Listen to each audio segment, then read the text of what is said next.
ये खीरी मंडा पिठा गोटे डालमा गोटे झुडंग आलू भजा शाग अमृतभंडा आलू भजा गुरुवार पर चलतु खाइबा। यहाँ बादाम खीरी है चलतु खाइबा।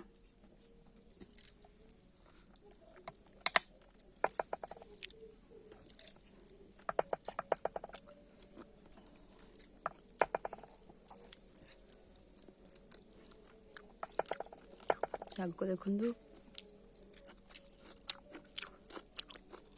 सोरिष शाग आ कोसला शाग हो भंडा भजा तो मंडा पिठा बहुत सॉफ्ट भी है नड़िया पूरे देके और छेना भी पड़ी